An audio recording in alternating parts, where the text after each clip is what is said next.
Hello, everyone, and welcome into another episode of Sports Betting by Dummies. I am your host, Patty Parlays, and joining me as always, Scott Stapp's number one fan, Tyler. Tyler, welcome in. Thank you, Pat. I'm just glad to be here. Hopefully, these picks will take our listeners higher. Fantastic reference. I understood that one. That was a good one. That was well done. That's what brings the people back. Yes, sir.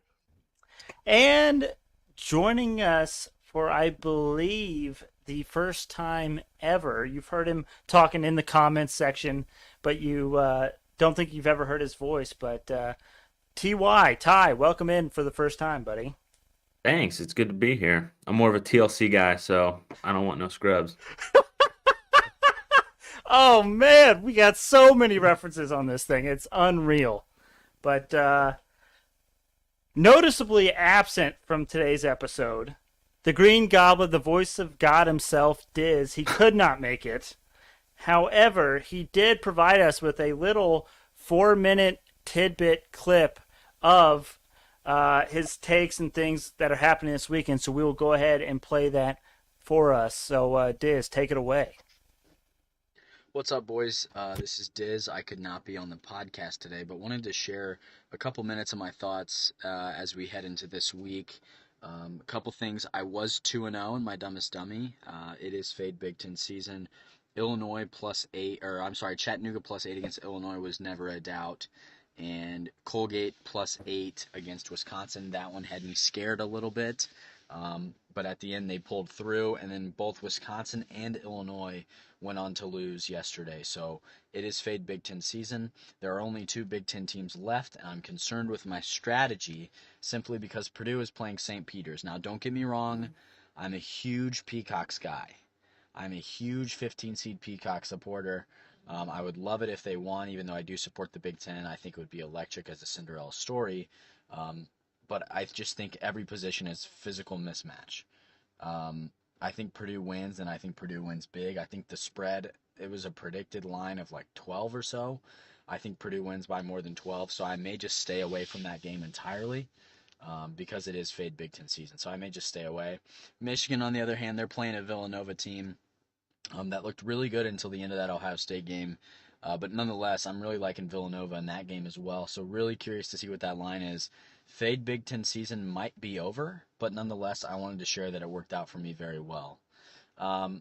Also, wanted to give my Dumbest Dummy bets for tonight. Not a massive slate, no college basketball. I'm not invested in the NBA, but of course, when in doubt, you go check the NHL overs, and I got 2 of them for you. Boston Bruins at Montreal Canadiens, over 6 goals in that game, -105, and then over 6 Preds versus the Ducks at -102. Nothing fancy, nothing different, nothing unique, but we stick to what works. Loving those overs, loving these empty netters. Patty was just texting me this weekend about how he loves empty netters. I'm going to return the favor. We're going to get some more tonight. And then lastly, to transition to Patty and Tyler, I'm sure this is their topic for the night. Gotta talk about this Matt Ryan trade to the Colts. Now, last podcast, I seemed like I was in a really low place. And not gonna lie, I was. I wish Chris Ballard was doing more. But I have to say, I am absolutely juiced about this trade. I am absolutely juiced about this trade. The Colts added Matt Ryan. They lost Carson Wentz. They weren't forced to extend his deal, Matt Ryan's deal, which is incredible. They gained a 3rd-round pick that might be a 2nd, depending on how many snaps Wentz takes for the Washington Commanders. Atlanta ate $41 million in dead cap, and Ryan's cap hit was only $28 million, which was less than Carson Wentz. That was from Warren Sharp Football. I'm looking at a tweet here. I'm a huge fan of this. He is our quarterback for the right now. And now I'm not saying the Colts are solved. The problem isn't solved. But I think what this does is this gives you time. You can win right now with him, and you can develop a strategy to find your future quarterback. And I think Matt Ryan can do it. If we improve the line, I'm not saying the Colts are done with free agency. I still think we need to make moves. I would love Matty Ice to get some weapons of a receiver. So if Ballard could do that, that'd be greatly appreciated. Would love another offensive lineman as well. We lost Glowinski, and we lost Fisher as well. So nonetheless, I'm loving this trade with Matt Ryan. I prefer Ryan over Baker. I really do. I like Baker, but as a quarterback, I don't know. He's too inconsistent for me. Doesn't fit our offense, I don't think. Matt Ryan, he can get it done if he stays protected. Okay. Well, Dizz is done. He cut out at some point. But let's just jump right into it. So it's Monday, so we are doing news from around the leagues.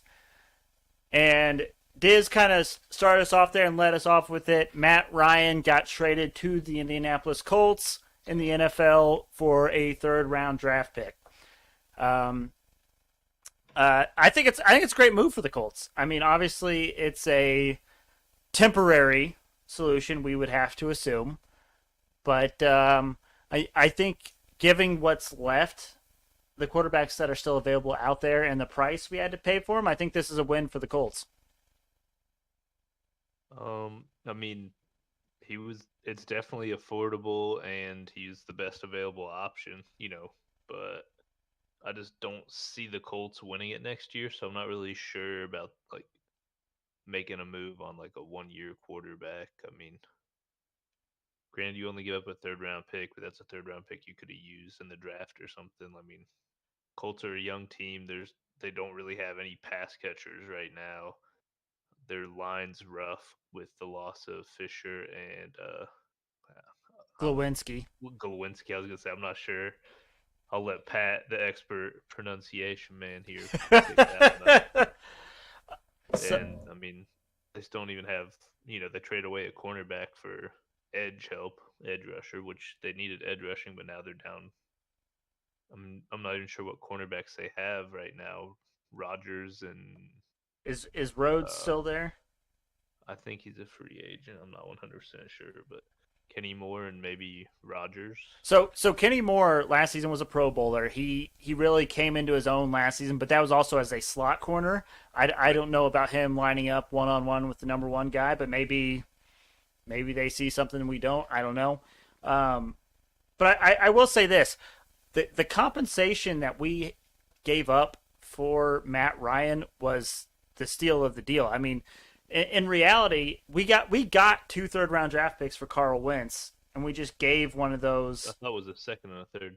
It may have been, but regardless, we still have our third-round draft pick. But we gave one of our 2 third-round draft picks to the Falcons to get Matt Ryan, and the cap hit from us paying Matt Ryan is less than it would have been with Carl Wentz.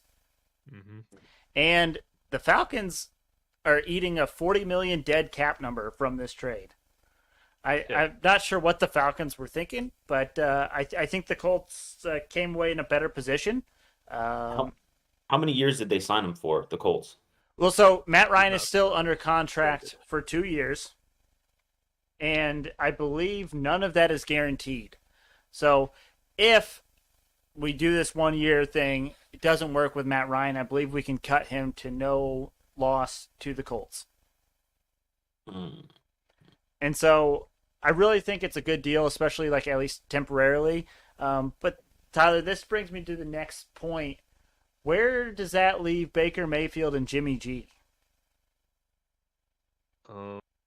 Jimmy G, I'm not super worried about him, but like, doesn't seem like anyone wants Baker. Right. So And we were talking about this a little bit at work today. There's some talk maybe Jimmy G just stays with the 49ers. I mean, it seemed like he was pretty set on leaving, and but now there's no one else that out there that like would want him or give up, anything for him. So Jimmy G might just be stuck. I don't know if Jimmy G will be considered a backup quarterback. Will they let Trey Lance just take the helm, or? I mean, Trey Lance didn't really look great last year. I mean, he can run, but I think you give Jimmy G another year. I mean, why not at this point? Yeah, You don't want to like just give up anything or not give up anything or not get anything in return for him. And see if Trey Lance can't beat him out, and if he can, maybe try and trade him then. See if if someone's quarterback gets hurt. Baker and Jimmy G's value both skyrocket, they'll Yep. be able to get something more. And I believe I saw a report saying the Panthers have zero interest in Baker as well. Really? That is surprising to me. I know that's the last place I was thinking he could go, because Saints signed Jimmy. Yep. I don't think Baker is too much of a upgrade over Drew Lock up in Seattle. I Did mean, Seattle already find a worth- replacement? well, Well, they so- got Drew Lock back in the trade, but I'm just saying I don't think for the compensation you'd have to give up plus paying both Drew Lock and Baker Yeah, might yeah. be tough. Well, and And- Mariota just signed with the Falcons, so you got to assume he's going to be the guy in Atlanta. Jacoby Brissett, he was on our radar for a little while. Okay. He got signed to go to the Browns to be the backup for Sean Watson.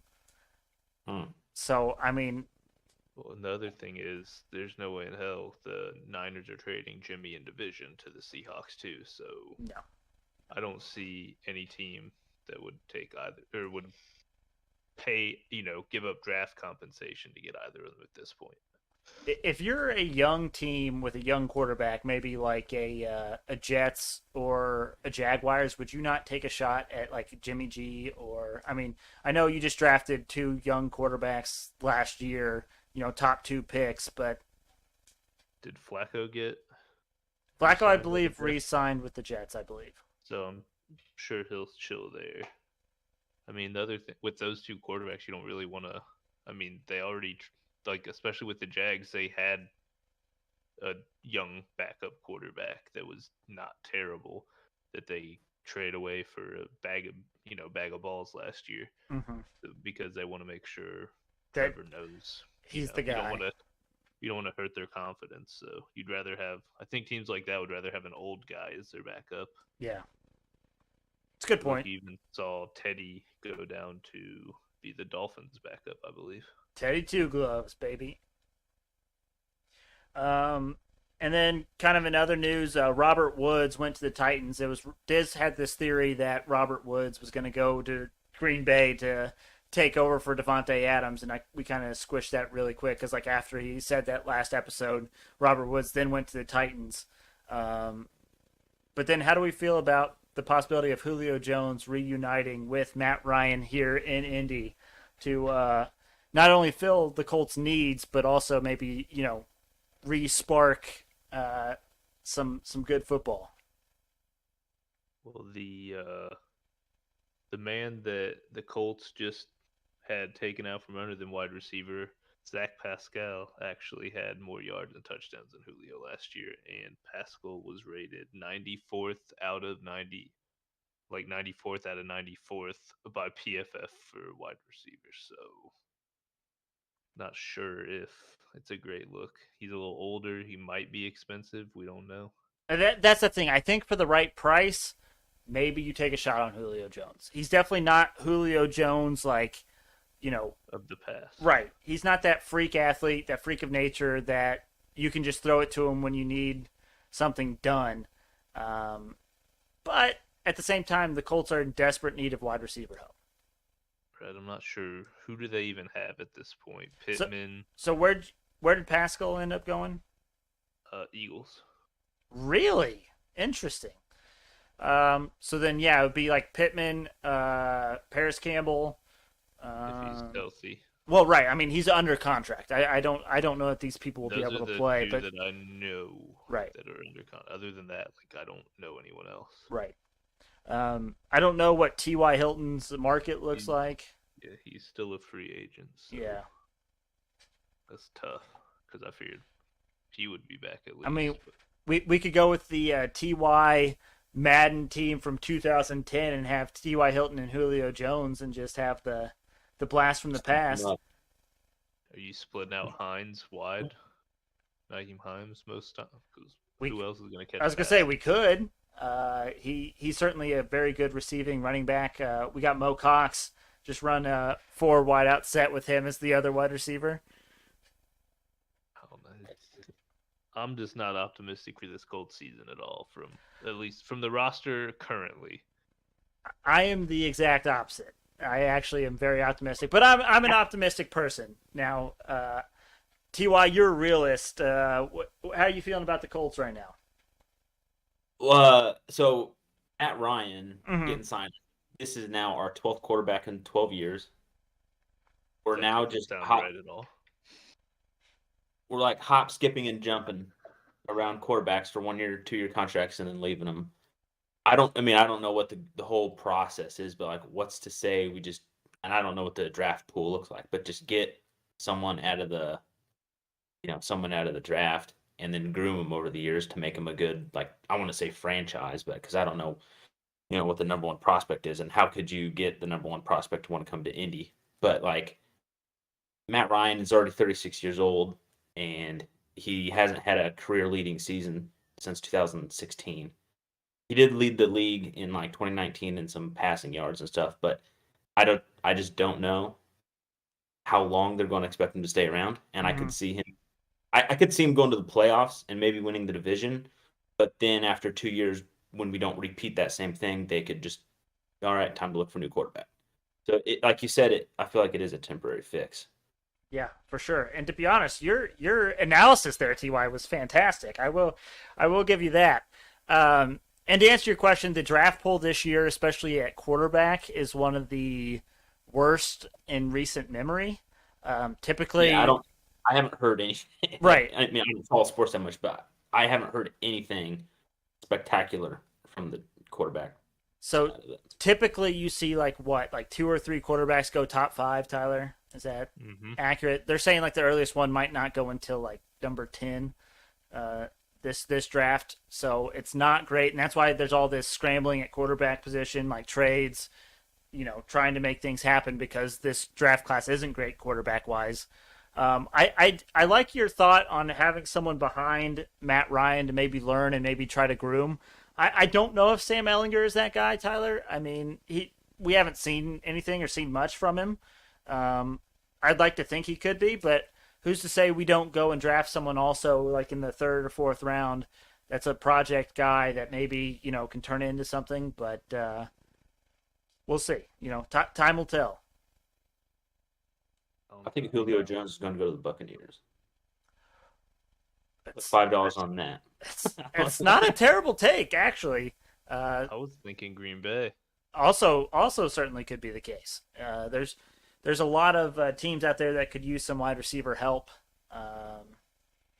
and the wide receiver market isn't exactly booming at the moment. I don't know anything about the draft class for wide receivers, but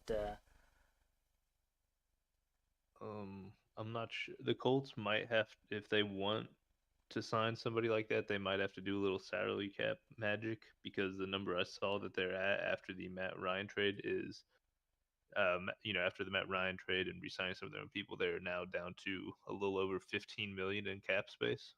that's it. Well, Matt Ryan makes a lot of money. I thought I saw like Matt Ryan was only making 23 mil. That's a lot of money. Yeah, but we had like 64 mil, I thought, going into free agency. Well, you got to, Mo Alley Cox. They re-signed a bunch of people. Yeah. Ngakwe or Ngakwe. Yeah. Yeah, because he's not. Yeah, he's not. You got rid of Yasin's rookie contract or his second contract. Yeah, that's true. Good point. Yeah, it's interesting, but I guess we will see. Yeah, so they're going to have to move some stuff around if they want a big signing. Yeah. Another thing Dizz talked about was college basketball, March Madness, obviously. His strategy for fading the Big Ten has been pretty successful up to this point. We talked about it last time. Fade Big Ten season. We are full swing. Tyler, would you consider taking St. Peter's plus the 12 against Purdue this weekend? I mean, I wouldn't say I'd expect it to win, but you're probably getting good value, and we're fading Big Ten. Ty, what do you have to say about Peacocks? I'll plead the fifth. No comment. He's a peacock, Captain. You gotta let him fly. Gotta let him fly. Let's just establish something. They don't really fly. About as much as a penguin. or an You get a running ostrich. start. But other than that, Michigan certainly has been a surprise. I think if you would have at the beginning of the season, based off of what people thought Michigan was going to be, you'd probably expect them to be here. But coming in, they've been a little sloppy, a little bad of late. 11 seed, now all of a sudden they're in the Sweet 16. They're going up against a Villanova squad, which I said before I don't think is that good or possibly could win this thing. So if Michigan plays tough physical defense, maybe even presses Villanova, I'll be honest, I could see Michigan winning that game.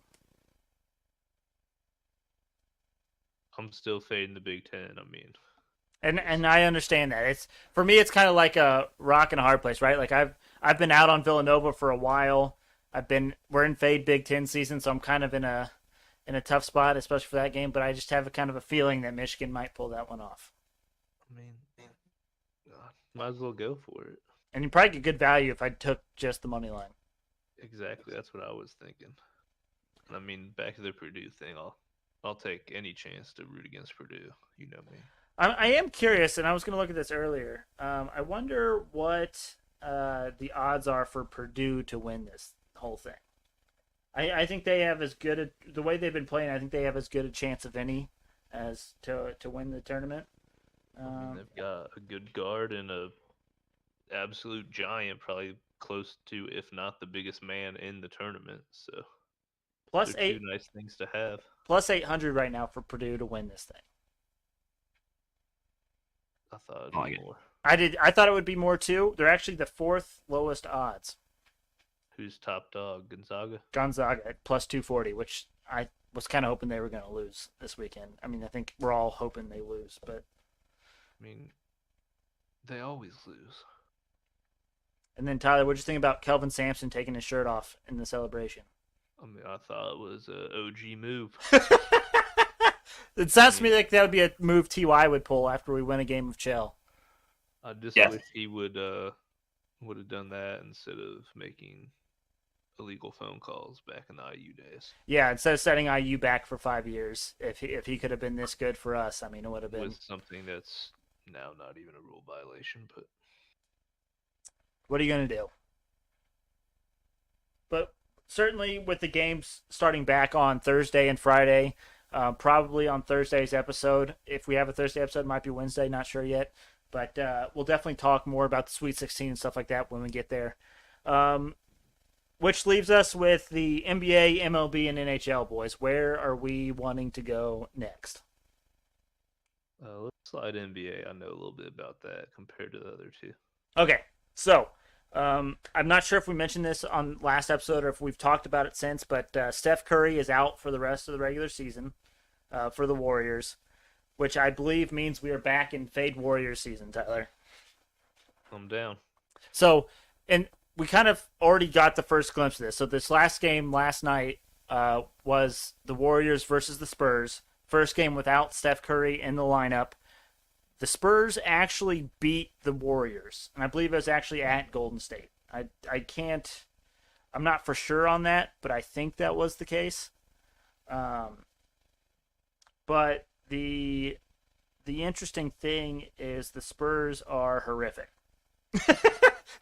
There's no sugarcoating that. So if we look at the Spurs, if I can find them. 28-44. There you go, TY. Spurs are 28-44. The Spurs, Tyler, lost to the New Orleans Pelicans by 33 points without Brandon Ingram. The Spurs are horrific. True. They are not a great team. And right the now. Spurs beat the Warriors at Golden State last night by 2 points. We are absolutely in fade Golden State season. I don't care who they're playing from here on out. They could play the Pacers, and I would bet on the Pacers to beat the Golden State Warriors at this point. By 31. 31, we might be pushing it. But, for example, right now, tomorrow, there's a game, Golden State Warriors versus the Orlando Magic. 8.5 point favorites. 8.5-point favorites. That is absurd. The Magic have actually been playing better ball lately, at least in this essence of covering the spread. I think ATS, they've been really good of late. I am absolutely taking the Magic plus 8.5 tomorrow. You can already lock me in for that. So bad though. The Magic are so bad, but that's how bad I think the Warriors are going to be without Steph Curry. Are the Magic the worst record in the NBA right now? They're in last place. Yes. They are. Yes. That's tough. I'm still taking the Magic, but hey, we will see tomorrow, because tomorrow's the one where we can really test the theory of fade Warriors season. So do you think him getting injured takes him out of playoff contention? No. So they are in first place in the West, and there's maybe like 2 weeks left, Tyler. Yep. So they're in the playoffs regardless, and I think they pretty much have the 1 seed.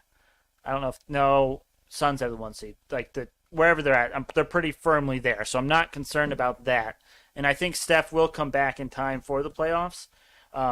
So once they get to the playoffs, it'll be a completely different team. I'm not worried about them then. I'm just saying for the rest of the regular season, I'm looking heavily at betting the spreads against them. Yeah. Take notes, TY. Taking notes. I'm going to put my 401k against the Warriors. There we go. Yeah. Wait. That's not responsible, bet. Funny story while we're here. So right before March Madness started, TY actually reached out to me and was like, hey, what's your FanDuel referral code? I'm trying to bet. And oh, yeah. I gave it to him, and then it turns out where he's at in Oklahoma, it's not legal to sports bet. So yeah, what is this, the 21st century? I can't. TY's down bad. He went from Colorado, which was very heavy into sports gambling and very legal, to Oklahoma, to where there's no such thing as even remotely close to anything sports gambling. So I'm going to download a VPN and bet from Colorado. Even tougher, it's now legal in New York, my guy. Oh, well. Sorry, I lived in New York for like 5 months. I'm not with that. But anyways, moving on. As we expected, Tyler, Zion Williamson announced out for the rest of the year. Although the Pelicans are playing great basketball right now, it'd be awesome if Zion was back and able to play with them. I'm sure this Pelicans team would maybe be able to make a little bit of a run. But I do think the Pelicans will make the play-in game, and I do think they will. I do think they have the possibility of winning that play-in game. But outside of that, I don't see them making it very far. No, not without them. Yeah. They're play-in team maybe. Yeah, and I think they can win the play-in series, depending on who they match up against. But they really need to get Brandon Ingram back. They've been playing well without Ingram, but they need him to be back so that way, they have everyone that they can have going forward. It's not like it's not like CJ McCollum has been a great playoff player either. So right. It's kind of tough as well. Yeah, but we'll certainly see. And then finally, some good news, not someone that's out, but someone that's actually returning. Patrick Williams for the Bulls is returning tonight for his first game since October. I believe he was a starter for them in the 5 games that he did play this season. So that's big, good news for the Bulls. Pretty good defender, can defend either forward spot, so that's pretty good versatility for them. Yeah. Especially since they haven't had, Caruso's back, right? Caruso's back. Ball's still gone. Ball is still gone. I wonder if they're going to announce Ball out for the rest of the season, or if they're going to try to get him back for the playoffs. But, that should help them, too, because that's two of their better defenders are back in the lineup. If they can get Ball back, I think I don't think they'll be, like, championship contenders, but they'll definitely be a tough out in the playoffs where you're allowed to play a lot more physical defense than the regular season. Right, absolutely. So good for the Bulls there. Yep. All right, that leaves us with the MLB or the NHL. Fellas, where do we want to head next? I know nothing about either, so... TY, I just know the standings for the NHL. I don't really follow it. I used to be in Colorado, so I like the Avalanche in the Western Conference, but it's either them or the Panthers, and that's just almost party line voting. I'm just going to go with who's in first place. But It's all good. The Avalanche are my favorites. Well, we'll head to the ice then. So today was trade deadline day for the NHL. A lot of people moving teams. The Avalanche made a lot of moves, TY. I don't know too much about it, but apparently they made a lot of moves to help solidify their place at the top in the West. So that's good for you guys. Yeah. And then the Panthers made the big headline move of of the trade deadline. So it's another TY favorite team, kind of, sort of. I know Dizz. He's going with first place. Yeah, Dizz is a big Panthers fan, has been for a couple years now. But they went and made a move and got Claude Giroux. Yeah, I think I nailed that. Yeah. They also got Ben Giroux. Ariat. So they've been making a lot of moves in the last week. They didn't just go out and get like that one guy. They got a couple people. And a bunch of people are ranking like, the deadline winners and losers. And they say that the Panthers are like the winners of who got the best out of what. Absolutely. Or one of the teams who got the best out of what, really. Yeah. Curious to see what I'm going to go look, see what they think they got the worst. I was going to say, I'll tell you this, the Kraken kind of broke my heart a little bit. As a lifelong Kraken fan myself, they traded away our team captain, Mark Giordano. Captain for half a season that he's with the team, and then trade him away for draft picks. But literally all the Kraken have gotten all day, they've literally traded away so many people, and all they've gotten are draft picks. So clearly we're selling for the future here a little bit. But I don't know how the contracts work either in like expansion drafts. So maybe Giordano was going to leave after the season anyways. But the Kraken were definitely sellers at the deadline. And I imagine they will be on a list of losers for the NHL trade deadline. But then one other just little thing to note, Marc-Andre Fleury. I don't know if anyone's a Chicago Blackhawks fan or Golden Knights fan or know of Marc-Andre Fleury. Flower, that's right. He was kind of the poster child for a good goalkeeper. But he got traded to the Minnesota Wild, which is kind of interesting. I don't think anyone really expected that. They knew Flower was going to go somewhere. They just weren't sure where, and I guess the Wild gave him the package they could not refuse. But interesting little tidbit, the Wild are actually playing in Vegas tonight, which is the team that got rid of Flower. And Flower, even though he just got traded today, he is supposed to dress and be the backup goalie tonight. But I'm sure he'll hear plenty of boos or taunts or anything like that tonight. But I think those were the big hitters for the NHL. So let's move to the Diamond. Our last topic here, the MLB. The MLB spring training is underway. I'm sure you guys have watched all the games so far. Yeah, big fan. This trade between who was it? Was it trade or free agency? The Freddie Freeman move. That was free agency. Where did he actually end up going? The Dodgers? Dodgers. Yeah. Basically, what we've seen so far in this MLB season since the end of the lockout is that they really need to institute a salary cap, and they really need to find a way to de-incentivize tanking. The Reds basically traded away their entire team.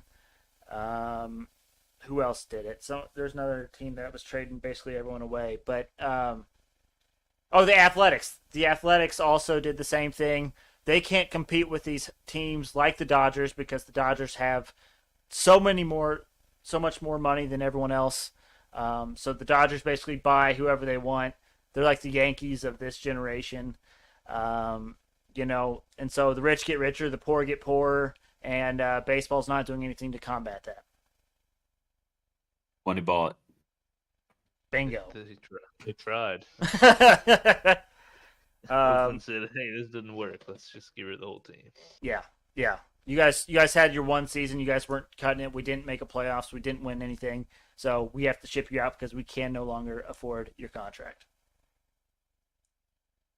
But anyways, one last thing to talk about before we move on to our bets for the night. I am going to be testing / messing around with an NRSI dashboard. Now, for those that don't know what the NRSI is, it is the no-run second inning. A lot of people like the no-run first inning, but we decided to differentiate ourselves a little bit, go with no-run second inning. But also, statistically speaking, there are more no-run second innings than no-run first innings. But because so many people are focused on first innings, you get better odds in the no-run second inning.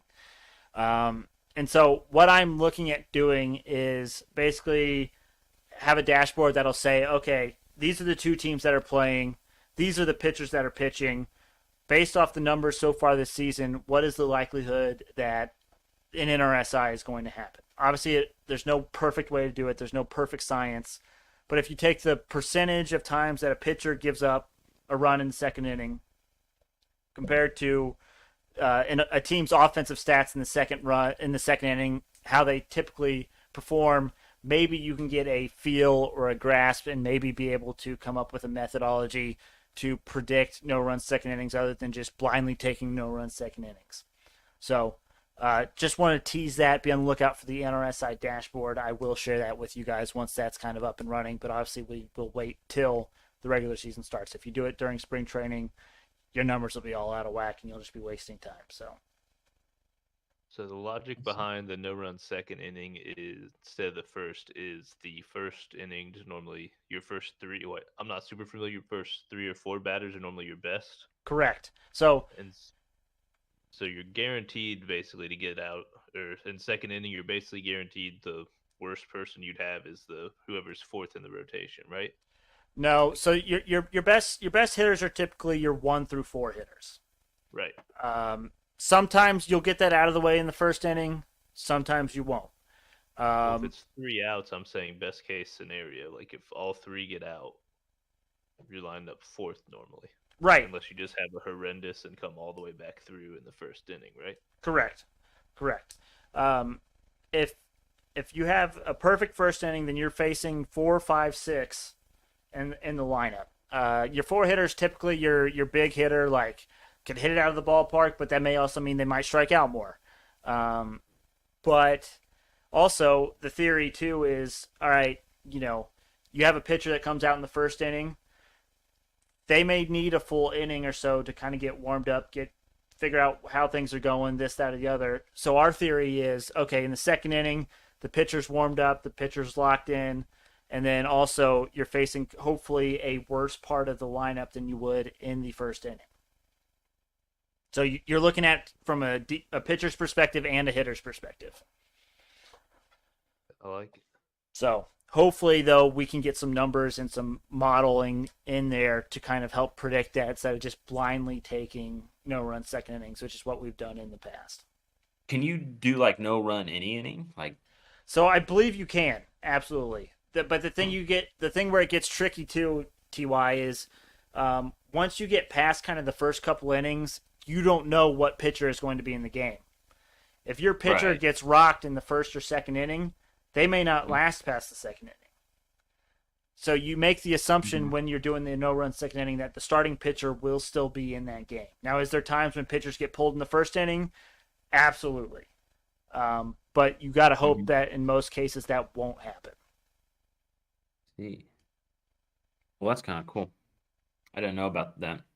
That is a interesting aspect. Do you think there's more? What inning do you think has the most runs scored? You think it's up front, or do you think it's in the latter, like 8th and 9th? Because I would venture to say like 8th and 9th inning on average have some of the least scored. Well, so here's the kind of the 9th inning you see the least, but that's because sometimes you only get half an inning.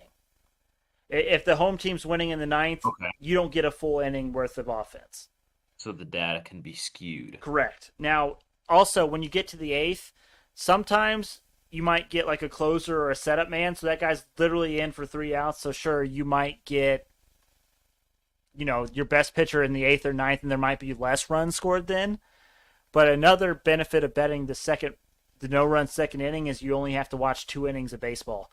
No one wants to watch a full 9-inning game to wait for their bets to settle. That's also part of the reason why I do a first 5 bet is I don't have to watch a full game. I don't have to stay up till midnight for a West Coast game to finish.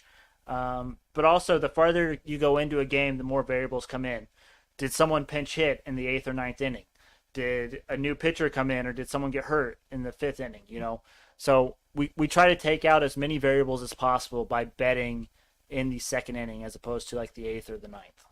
So obviously it probably sounds rudimentary, but like you also got to look at what pitcher's pitching, not necessarily just who's in the lineup for one team. It's like, oh, XYZ, and these are pretty good hitters, but they're batting against this pitcher. So absolutely, yeah, like I didn't even think when you said what that was, I didn't even think about the pitcher, and I was like, oh yeah, well, starting pitchers are in for 6 or so innings. Right, exactly. And who's to say like, you bet like a no-run 8th inning, and your team's doing good, doing bad, whatever, doesn't matter. And then all of a sudden your team decides to bring in Amir Garrett in the 8th inning, and you're like, well, there goes the no-run 8th inning because they made a decision to make a pitching change in the 7th inning of a pitcher that's throwing a perfect game or whatever, right? Mm-hmm. Oh, that makes a lot more sense then. So I like it. Let me know. We're a big no-run 2nd inning podcast, and so we're just trying to take it a step further this season because that's what we do. We learn, we improve, we make things better for the people. You guys. All right, gentlemen. Anything you guys want to touch on news from around the leagues before we move into our dumbest dummy bets? Don't live in Oklahoma if you want to be part of the dumbest dummy contest. Bingo. There you go. TY has nailed it on the head. Got it. But let's talk about the dumbest dummy picks from Friday. As Dizz said earlier, I don't know if you heard Dizz earlier, but he actually went 2-0 because he faded the Big Ten like we talked about. I went 4-9, which sounds terrible, but I actually gained quite a few units on Friday because I hit those longer props, those longer odds picks. So in the dumbest dummy competition, I am down 2.69 units for the month of March, and Dizz is up 0.65 units. So Dizz has got a slight lead on me. And if you recall, he made 2 NHL over picks for his dumbest dummy bets earlier on. I have 1, 2, 3, 4, 5, 6, 7, 8, 9, 10, 11, 12, 13 dumbest dummy picks for the 2nd consecutive episode. Volume shooter. But hey, like I said, if I hit 4 of those 13, I'm probably making up some good ground there. So, all right, you know where we're going. We're starting with the 31-plus point victories. I am starting off with the Pistons over the Trailblazers at plus 1,500. And I have a note on here that says auto bet for the rest of the season. Anybody that is going up against the Trailblazers, you have to bet them 31-plus. The Indiana Pacers actually beat the Trailblazers last night or yesterday by 31 points exactly. Now, why is this significant? Well, one, the Pacers are like the 5th worst team in the league, and they still beat the Trailblazers by 31 plus. The Pacers were without one of their better players in Malcolm Brogdon, and the Pacers had the 3rd quarter that they normally have, Tyler. I don't know if you saw that. The Pacers at halftime, I think, were up 23, and then by the end of the 3rd, they were only up 12, but then they still ended up coming back and winning by 31 plus. So we are in auto bet anybody 31 plus over the Trailblazers tonight. So over the Trailblazers. So that's why I got the Pistons, and the fact that I was able to get them at plus 1,500, I'm pretty stoked about. Then we got the Pelicans over the Hornets at plus 5,000.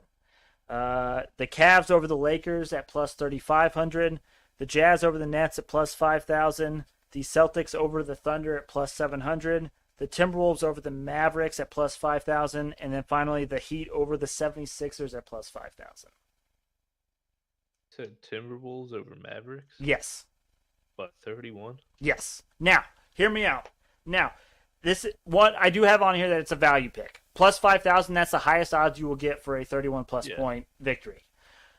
The Timberwolves are super hot right now. 8-0-1 ATS their last 9, including most of those by double digits. Now, the Mavericks, they're good. They have been good of late. Luka Doncic has been playing unreal since they got rid of Porzingis. Dinwiddie has kind of stepped in out off the bench. But I think the way this Mavericks team is built is it's feast or famine. If they have an off night from either Dinwiddie or Doncic, then they can get run out of the building. And I think a lot of people are sleeping on this Timberwolves team. I got you. Ty actually said his internet crashed, so it is just you and I from here on out. Okay, thank you for letting us know, because on the screen it shows that he's still here. Oh, there he went. Okay, There it is. all right. Well, thank you, Ty, for your contributions. It will not go unnoticed. All right, so that's my 31 plus point victories. A lot of them are plus 5,000 because they're either like 2 or 3 point favorites or they're even underdogs. I took the Pelicans as a 6 point underdog to the Hornets and said they're going to win by 31 plus. So, hey, Value pick. pick. If I hit one of these plus 5,000, Dizz is buying me dinner regardless. Yes, sir. And then I got first baskets for you, like always. I got Marvin Bagley at plus 700 for the Pistons. LeBron James plus 320 for the Lakers. Andre Drummond at plus 700, but I actually think he's listed as doubtful now with an illness. So there's a chance that he doesn't play, and if he doesn't, then obviously that'll just be voided. It'll be a no bet. Yep. Al Horford at plus 700. No Robert Williams, no Marcus Smart tonight for the Celtics. Horford's jumping. He will win the tip, and then whoever they're playing, who are the Thunder give up like way more to centers than anyone else. So I think Horford moves to the center position there. So I think he gets the first basket tonight. And then Nikola Vucevic at plus 410 for the Bulls, and then Karl Anthony Towns plus 400 for the Timberwolves. All right, Tyler. So that leaves us with group best bets. We went 1 and 2 on Friday. Colgate fade the Big Ten, saved us from a 0 for 3 night. So as a group, we were up 2.88 units in the month of March. We're still cooking with gas there. Anything tonight that kind of catches your eye or that you're really feeling? Let me see odds here. And as you can see, if you see my Hail Mary parlay of the day, some of those lines have actually moved quite a bit because of some late injury notice. Oh. Okay. I was looking at the Heat. I saw home dogs for the Sixers, but Embiid and Harden are both out. Harden's out? It says they are both out. You know what's amazing about that? What's that? Is I took the Heat over the 76ers plus 31 points There you go. when I first noticed that Embiid was out, and I got it at plus 5,000. Ooh, yeah, no, it says they are both out now. Oh man, now you got me feeling a little giddy there.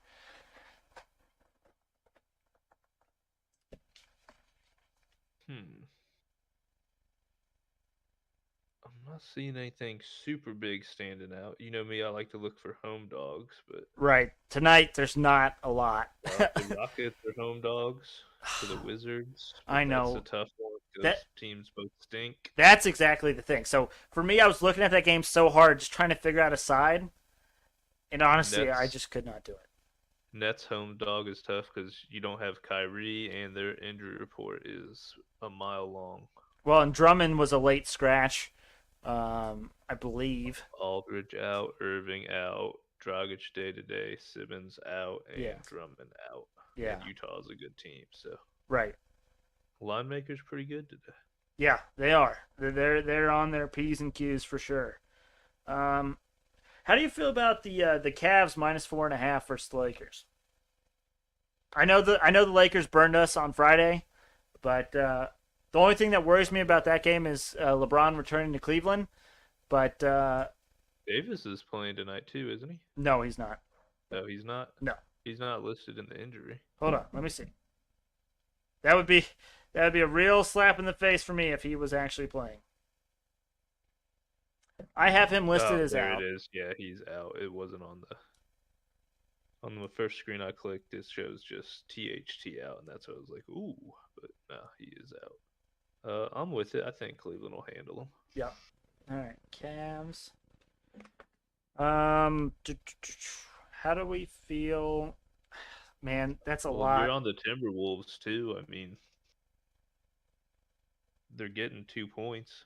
They are, and I believe that their big three is playing, so or are playing. I Yeah, because Carl Anthony Towns is day to day, but normally they play on day to days like that. Yeah, and he's been listed questionable with the same thing for the past two games, and he has played. So, um, barring any setbacks, I would assume he would play. So you good with Timberwolves +2 then? Yes, sir. And then I'm gonna throw this one out there because Dizz had this as one of his dumbest dummy bets. But how do we feel about Bruins Canadians over 6? I know you're not a hockey guy, but over 6 is pretty close to over 5.5.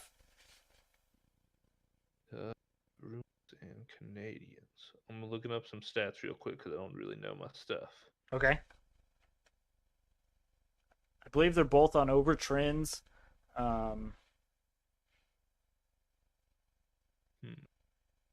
hmm. 1, 2, 3, 4, 5. I'm looking at their last 5 games. Let's see, they had 7 total. 5. If it's over 6. They've scored 6 combined, or just in their last 5 games. Looks like they had 6 twice, 7 once, and under 6 the other 3 or other 2. So that's a tough one. Or would you rather go wild 60-minute line versus the Golden Knights? Or if there's anything else in the NBA that's catching your fancy? Or college basketball. I mean, there's like what? NIT, College Basketball Invitational. Is there? Actually, you know what? Let's do this, Tyler. We can go ahead and do Women. this. What? Women's NCAA tournament, Pat. There you go. That's not what I was going for. What I was going to say is, what if we do Magic +8.5 versus Golden State tomorrow? Are you willing to take a chance on the Magic, or do you want to do something else? YOLO, let's go for it. Test our theory. Perfect.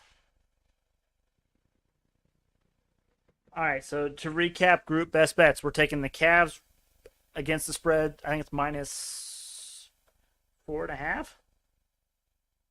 Yeah, Cavs -4.5 versus the Lakers. We're taking Timberwolves +2 versus the Mavericks, and then Magic +8.5 versus the Golden State Warriors. Which tomorrow, Tyler, the Magic are home pups. You know how we love our home pups. I do enjoy a home pup. Yeah. All right. So that brings us to the multi-sport Hail Mary parlay of the day. Tyler, today we have 11 legs. 8 of those are in the NBA, and they're spreads, and then 3 of them are in the NHL. Did you already look at the value by chance? I did. Okay, so it is $1 to win 828.20, $828.20. Not a ton of juice because there's not a lot going on tonight, but it is what it is. We'll start in the NBA. Got Pistons -7.5 versus Trailblazers. Heat -2.5 versus 76ers. Obviously, that was pre Embiid and pre Harden being out. Pelicans +6 versus Hornets. Cavs -5 versus Lakers. Jazz -1.5 versus Nets. Celtics -15 versus Thunder. Raptors +3.5 versus Bulls. And Timberwolves +2 versus Mavericks. And then in the NHL, I got Bruins Canadians over 6. Wild moneyline versus Golden Knights. And Predators moneyline versus the Ducks. Now, Tyler, I know this is the part where I normally ask if you have anything else before we send the people off, but I actually have something before we send the people off. Let's hear it. Today, my wife ruined my Monday morning, possibly my entire day, with the heartbreaking news that after this season, the Maury Povich show will be no more. Absolutely devastated. Now, Tragedy. the good news is, and I originally thought this was the case, he is not getting canceled. So he didn't do anything wrong. He didn't do anything inappropriate. He's not getting canceled. He is retiring from his show. Someone new taking the reins, or is the show just off the air? I think the show's done. I think they're just cutting it. You could not give someone else the Maury Povich. Put my put my name in for it. I'll go up there. I would love to have people yell at me. Yeah, that I imagine that would take a few years off your life too. I imagine he's been through some stuff. Isn't his wife like a respected journalist too? Possibly. I honestly I have no idea. But shout out Maury. Maury was something we grew up on as children. Believe it or not, it was always supposed to watch it, but right, and it was always the show that was on that you would watch when you were homesick, and there was just nothing else on, and so daytime TV. it was Maury Povich show. Half the time I didn't know what was going on because I was so young. Yes, he is actually married to Connie Chung. There you go. Kind of funny, respected journalist, and then Then you got Maury. who spent the last, I don't know how many years that show's on, but I'm going to say probably the last 20, close to 20 years. I want to say telling I people saw they are not the father. Right. I want to say that the article I read said he's been on for 31 years. Oh, wow. I think. Don't quote me on that. We might want to verify our sources on that. But yeah, he's definitely been a staple for the few years.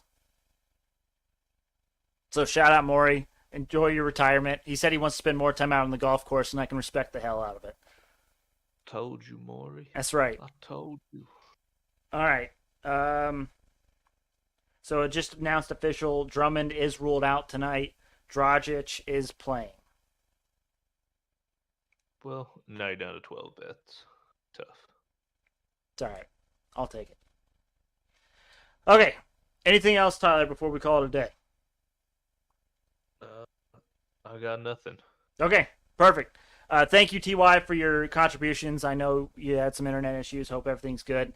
Dizz, we missed you. Hopefully you'll come back soon. I act like it's as if he's like out of the country, like not ever coming back. He will be here for the next episode, I believe. No more excuses. That's right. And even if he doesn't give excuses. Right. We will assume for all of you lovely listeners and watchers and all that this next episode will be on Thursday like normal. If it is not, we will tweet it out on our Twitter page at SportsBetByDumb. Also, we'll make a post about it on our Instagram at SportsBetByDumb as well. Thank you all for listening. Make sure you check us out on Twitter and Instagram. I just gave it to you guys. It's also at the bottom of your screen if you're watching on YouTube, which brings us to YouTube. Make sure you check us out on there. Type in Sports Betting by Dummies in the search bar. It should be the first one up there. Look for the black and yellow logo. We're trying to get our subscribers numbers up. We really would appreciate it. But thank you all for listening. Hope everyone has a nice, profitable start to your week, and we will see you all on Thursday.